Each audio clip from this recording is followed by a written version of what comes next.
When it comes to reaching our goals, we have to understand that the spirit is willing, but the flesh is weak.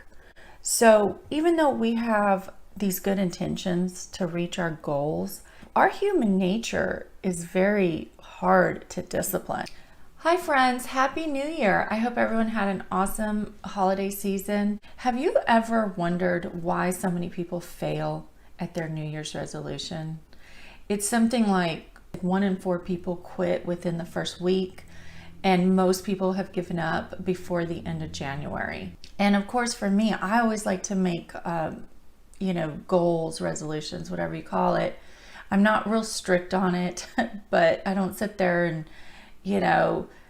beat myself up, over every little failure or anything. But there's usually 3 areas in my life that I like to make a resolution towards, and that's financial, health wise, and then social or, personal, like who I spend my time with. So, of course, through a lot of my failures, I have really thought a lot about why I failed and what I could do to be a success. And I think I have narrowed it down to 3 things, 3 key things that we have to have in order to meet our goals. Okay, so the first one has to do with our commitment. The second one has to do with our plan. And the third has to do with our self-talk or our belief about ourselves. And so I want to go into each one of those in more details with you today. So the first one, when we are trying to meet our goals, we have to understand that the spirit is willing, but the flesh is weak. We have this human nature that is so difficult to discipline. We have desires, fears, wrong thinking, and we are prone to laziness. So we have to deal and contend with our nature. And, like the Apostle Paul says, I buffet my body daily. He doesn't say he pampers his body daily. We don't pamper it daily. We buffet it. We have to discipline ourselves. And so the very first thing that I think people are getting wrong is that their level of commitment to the task, and there's a reason that the commitment is not there. It's because they're believing this lie that says, oh, it's going to be easy. Okay.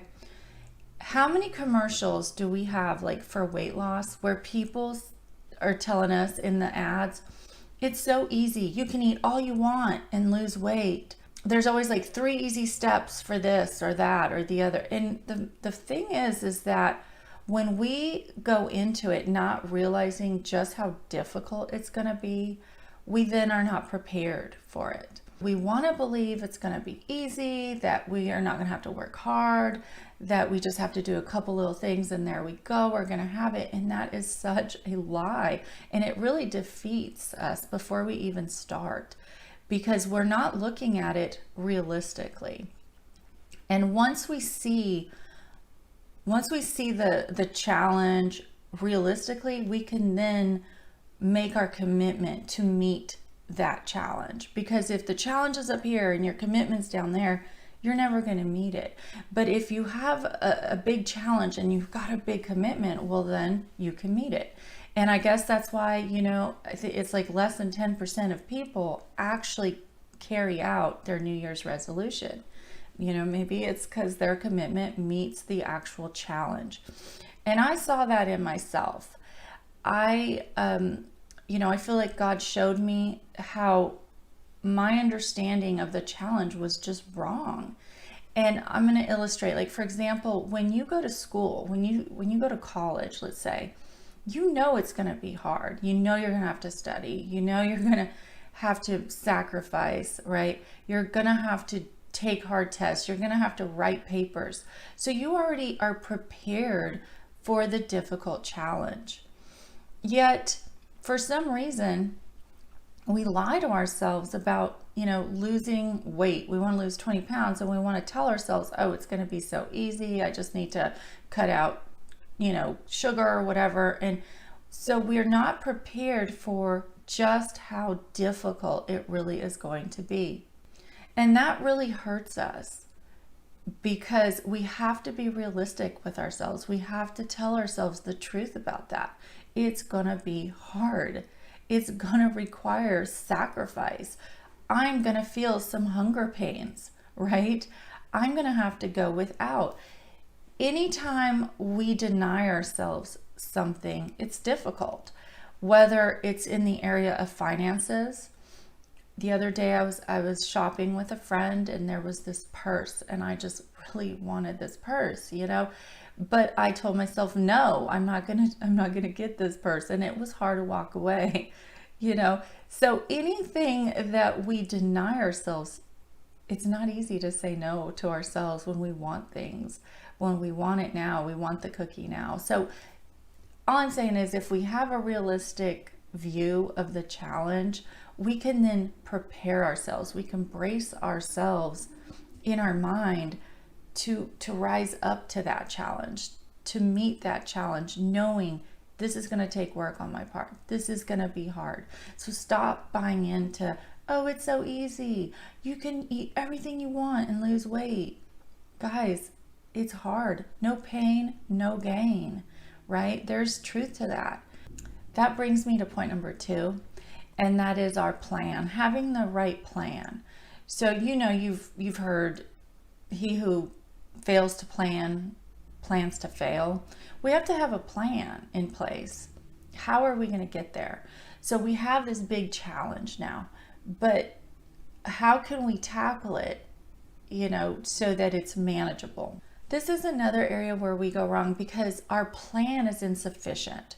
So we don't plan for everything, right? And so sometimes when there's a glitch in the plan, then it trips us up. And what do? We give up because, oh my gosh, it didn't work. Because we didn't have a good enough plan. If you have this big mountain, you have to how are you going to tackle it? What are you going to do when you get, halfway? How are you going to plan for failure? So we have to understand, I think, that our plan has to be multifaceted, right? You really have to think about, well, what are you going to do when you do fail? What are you going to do when you, for example, let's say I want to work out every day. I want to go for a walk. Well, what am I going to do when it's raining? What's my plan for that? We have to have a plan in place to overcome the hindrances. How can we remove those things that are hindering us, right? And again, we have to be realistic about that. So for example, someone who wants to quit drinking, or smoking, something like that, you can't really hang out. You might not be able to hang out with people who drink and smoke. You have to be honest about that. You can't lie to yourself and say, oh, well, I can hang out with them, but I'm not going to do it. Maybe you're not strong enough to do that. And so again, your plan has to be realistic and it has to be multifaceted to deal with all the different hindrances. And also your plan has to be over a long period of time. So it has to do again with your commitment. If you know that this thing is really difficult, it's not something that can be accomplished in a day. You can't lose 50 pounds overnight. It takes time. So it's that perseverance, being persistent over time, that needs to be incorporated into the plan. And then lastly, our self-talk is really important because what we believe about ourselves is so important. And, the enemy wants us to think that we can't do a thing.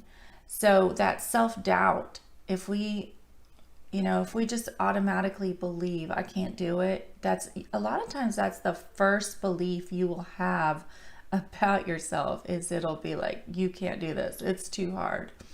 And we have to remember that we can do all things through Christ who strengthens us, right? We're not doing it in our own power. We're being empowered by God to do whatever, we need to do.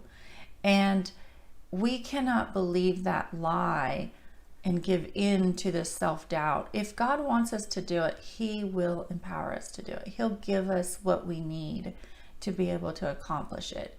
So those are good goals to have, like to be healthy, to be financially independent, whatever it is that God has put in your heart that you need to work on, you have to remember that you can do it. You and God together can do it.